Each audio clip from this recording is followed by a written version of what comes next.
कहानी की शुरुआत शिम नाम के एक छोटे लड़के से होती है जो काफी समय से अपने पेट में होने वाले लगातार दर्द से परेशान है। सुबह का समय है, स्कूल जाने की तैयारी चल रही है। शिम रोज की तरह तैयार होता है और नाश्ते की टेबल पर बैठता है, लेकिन उसके पेट का दर्द इतना तेज हो जाता है कि वह एक कौर भी नहीं निगल पाता। उसकी माँ उसे ध्यान से देखती है और समझ जाती है कि कुछ गड़बड़ है। वह उसे दर्द की दवा देती है, यह सोचकर कि शायद कोई मामूली समस्या होगी, लेकिन स्कूल में हालात और बिगड़ जाते हैं। क्लास के दौरान शिम अपने पेट को पकड़कर बैठा रहता है, उसका चेहरा पीला पड़ चुका होता है।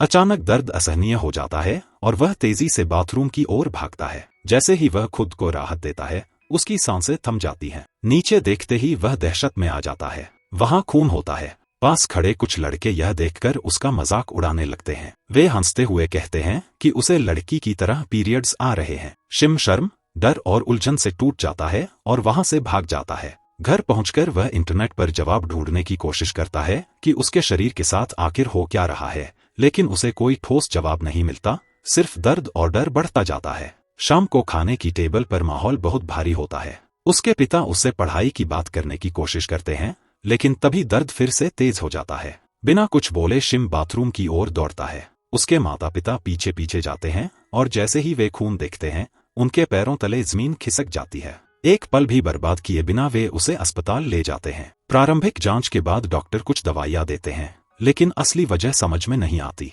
एक महीना बीत जाता है, लेकिन यह सिर्फ शुरुआत होती है। स्कूल में शिम की जिंदगी नर्क बन चुकी होती है। अब सिर्फ अजनबी ही नहीं, बल्कि उसके दोस्त भी उसका मजाक उड़ाने लगते हैं। ताने, फुसफुसाहटें और अपमान उसके दिल को अंदर से तोड़ देते हैं। एक दिन पीटी क्लास के दौरान सभी छात्रों को रेस की प्रैक्टिस करवाई जा रही होती है। शिम बेहद कमजोर दिखता है, उसका शरीर कांप रहा होता है। वह टीचर से आराम मांगता है, लेकिन उसकी बात अनसुनी कर दी जाती है। सीटी बजती है, सब दौड़ने लगते हैं, लेकिन शिम कुछ ही कदम चलता है और अचानक उसकी आंखों के सामने अंधेरा छा जाता है। वह ट्रैक पर बेहोश होकर गिर पड़ता है। पीटी टीचर उसे तुरंत उठाकर वॉशरूम ले जाता है। जैसे ही स्कूल नर्स और टीचर उसकी हालत देखते हैं, वे सन्न रह जाते हैं। शिम की पैंट खून से भीगी हुई होती है। सबके मन में एक ही सवाल होता है, एक लड़के के साथ ऐसा कैसे हो सकता है। उसके माता पिता को तुरंत बुलाया जाता है और हालात की गंभीरता समझते हुए वे उसे शहर के एक बड़े और मशहूर अस्पताल में ले जाते हैं। वहां उनकी मुलाकात डॉक्टर ली से होती है। कई तरह के टेस्ट और रिपोर्ट देखने के बाद डॉक्टर ली उन्हें बैठाकर एक ऐसी बात बताते हैं जो उनकी जिंदगी हमेशा के लिए बदल देती है। डॉक्टर कहते हैं कि शिम के शरीर में कुछ बेहद असामान्य है, कुछ ऐसा जिसके साथ वह पैदा हुआ है। यह कोई बीमारी नहीं है। आमतौर पर लड़कों के शरीर में टेस्टोस्टेरोन होता है और लड़कियों में एस्ट्रोजन, लेकिन शिम के शरीर में दोनों हार्मोन मौजूद हैं। जैसे जैसे वह बड़ा हो रहा है, उसका शरीर दोनों हार्मोन पर एक साथ प्रतिक्रिया कर रहा है। माता पिता घबराकर इलाज के बारे में पूछते हैं। डॉक्टर ली उन्हें एक भयानक फैसला बताते हैं, और टेस्ट किए जाएंगे ताकि यह पता चले कि कौन सा हार्मोन ज्यादा प्रभावी है। अगर टेस्टोस्टेरोन ज्यादा हुआ तो एस्ट्रोजन को दबा दिया जाएगा और शिम एक सामान्य पुरुष की तरह जीवन जी सकेगा। लेकिन अगर एस्ट्रोजन ज्यादा हुआ तो टेस्टोस्टेरोन को खत्म करना पड़ेगा और उसके निजी अंगों की जेंडर रीअसाइनमेंट सर्जरी करनी होगी। डॉक्टर चेतावनी देते हैं कि अगर सही समय पर सही इलाज नहीं हुआ तो हार्मोन आपस में टकराकर उसके शरीर को अंदर से बर्बाद कर देंगे। इससे कैंसर हो सकता है, यहाँ तक कि मौत भी। यह सुनकर माता पिता पूरी तरह टूट जाते हैं। घर लौटते वक्त शिम मासूमियत से पूछता है कि उसे आखिर हुआ क्या है। वे सच बताने की हिम्मत नहीं जुटा पाते और कहते हैं कि बस एक छोटा सा इन्फेक्शन है जो जल्दी ठीक हो जाएगा। कुछ समय बाद टेस्ट की रिपोर्ट आती है, एस्ट्रोजन हावी होता है। शिम की जान बचाने के लिए सर्जरी तुरंत करनी पड़ती है। दर्द, डर और मजबूरी के बीच उसके माता पिता इस फैसले को स्वीकार कर लेते हैं, लेकिन शिम को कुछ भी नहीं बताया जाता।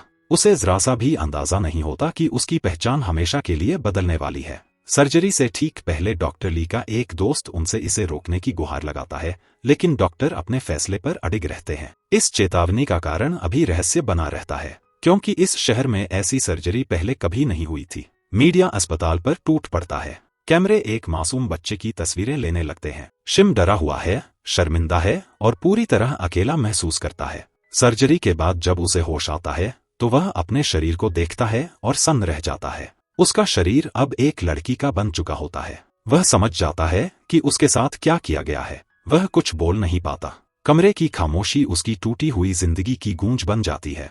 आंसू बिना आवाज के बहने लगते हैं। डॉक्टर ली उसे हार्मोन की दवाइयां देते हैं और बताते हैं कि कुछ ही हफ्तों में उसके शरीर में और स्त्री सुलभ बदलाव आने लगेंगे, जैसे सीने का बढ़ना। धीरे धीरे वह लड़का, जो कभी शिम था, मिटाया जा रहा होता है। कई महीने बीत जाते हैं। शिम अब सुसान बन चुकी होती है। लंबे बाल, लड़कियों के कपड़े और नया नाम। उसके माता पिता भी उसे पूरी तरह एक बेटी की तरह ट्रीट करते हैं। आज सुसान का जन्मदिन होता है। उसके पिता उसे एक गुड़िया गिफ्ट करते हैं। यह उन्हें प्यार भरा तोहफा लगता है, लेकिन सुसान के लिए यह अपमान जैसा होता है। उसका शरीर बदला है, लेकिन दिल और दिमाग अब भी उसी लड़के का है। गुस्से और पहचान की जंग में वह गुड़िया को आग लगा देती है। नया जीवन शुरू करने के लिए उसके माता पिता उसे दूसरे शहर के एक नए स्कूल में दाखिल करा देते हैं। पहले दिन उसकी सीट दिया नाम की एक प्यारी लड़की के पास होती है। क्लास में चारों ओर लड़कियां होती हैं और सुसान खुद को अकेला महसूस करती है। अचानक उसे गर्माहट महसूस होती है। उसे समझ आ जाता है कि पीरियड्स शुरू हो गए हैं। आदतवश वह लड़कों के वॉशरूम की ओर भागती है, फिर रुक जाती है और लड़की के वॉशरूम में जाती है।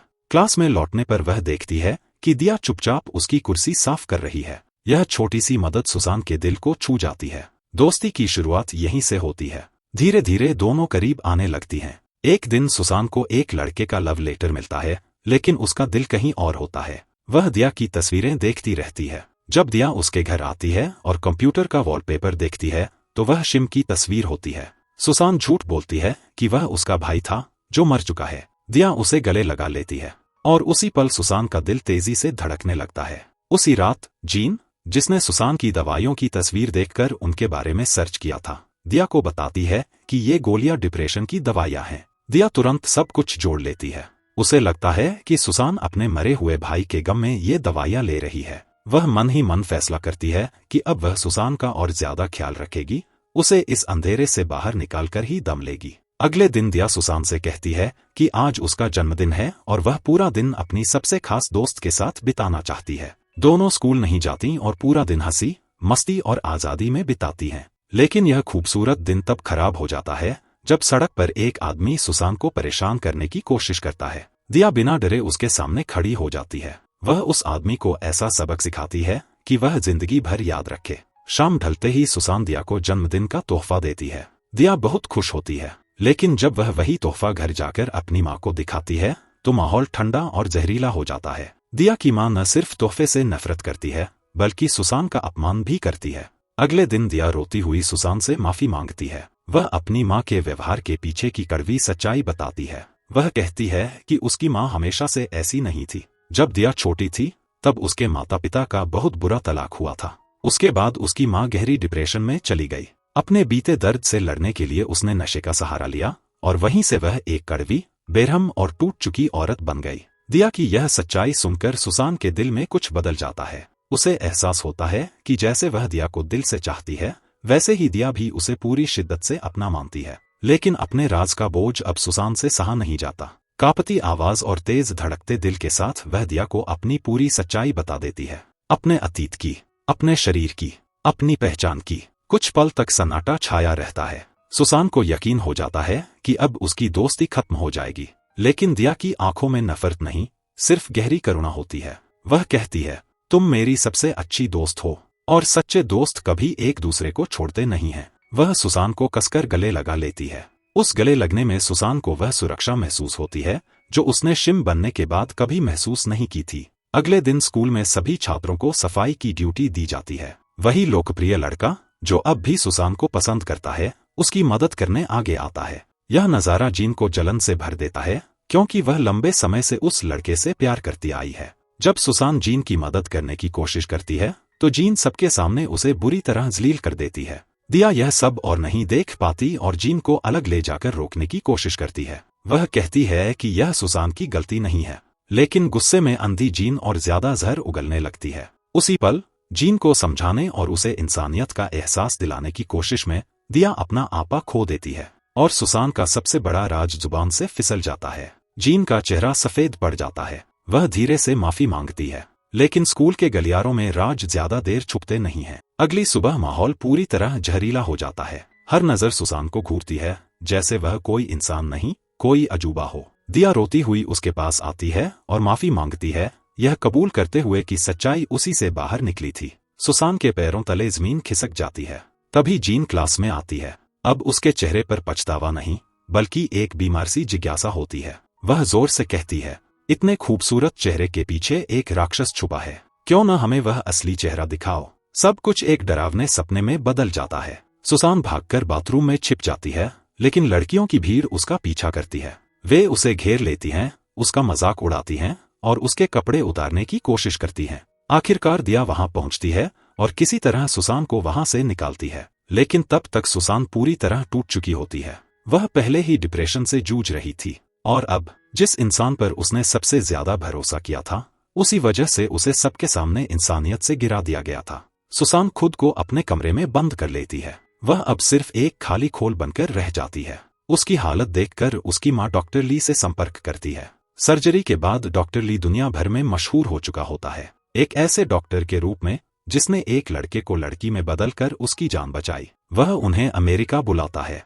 ट्रॉमा के कारण सुसान स्कूल छोड़ देती है। दिया बार बार मैसेज भेजती है, लेकिन टूटे दिल में गुस्से के साथ सुसान उसे ब्लॉक कर देती है। अमेरिका में टेस्ट होते हैं। रिपोर्ट डरावनी होती है। सुसान के शरीर में एस्ट्रोजन सामान्य से कई गुना ज्यादा होता है। जब उससे पूछा जाता है तो वह कहती है कि वह सिर्फ डिप्रेशन की दवाइयां लेती है। तभी उसकी मां एक भयानक सच्चाई बता देती है। यह सुनिश्चित करने के लिए कि सुसान खुद को पूरी तरह लड़की माने, उसने चुपचाप उसकी दवाइयां बदल दी थी। डिप्रेशन की गोलियों की जगह एस्ट्रोजन बढ़ाने वाली दवाइयां दी जा रही थी। यह धोखा सुसान को अंदर से तोड़ देता है। उसी रात उसे एक भयानक सपना आता है। वह शिम को देखती है और उसे एहसास होता है कि शिम सिर्फ बदला नहीं गया, उसे पूरी तरह मिटा दिया गया। वह चीखते हुए उठती है। माता पिता दौड़कर आते हैं, लेकिन वह उन्हें धक्का दे देती है और आखिरकार वह सवाल पूछती है, तुमने मुझसे पूछे बिना सर्जरी क्यों करवाई? एक बार भी मेरी भावनाओं की परवाह क्यों नहीं की? उसके पिता जवाब देते हैं कि यह जान और मौत का सवाल था। कमरे में खामोशी छा जाती है। फिर सुसान डॉक्टर ली के सामने खड़ी होती है, डर के साथ नहीं, बल्कि सच्चाई जान चुके एक शिकार की नजर से। वह कहती है, आप मशहूर बन गए, है ना डॉक्टर? और यह शोहरत आपने मेरी जिंदगी पर बनाई। फिर वह सच उजागर कर देती है कि टेस्टोस्टेरोन ज्यादा था और सर्जरी की जरूरत कभी थी ही नहीं। डॉक्टर कांप उठता है। सुसान कहती है, आपने मेरी जिंदगी कुर्बान की, नाम और पैसे के लिए। आखिर में सुसान आईने के सामने खड़ी होती है। अब वह रो नहीं रही, वह खुद को युद्ध के लिए तैयार कर रही है। और इसी के साथ कहानी खत्म होती है। दोस्तों, अगर आपको ये वीडियो पसंद आया हो तो चैनल को जरूर सब्सक्राइब करें। मिलते हैं अगले वीडियो में।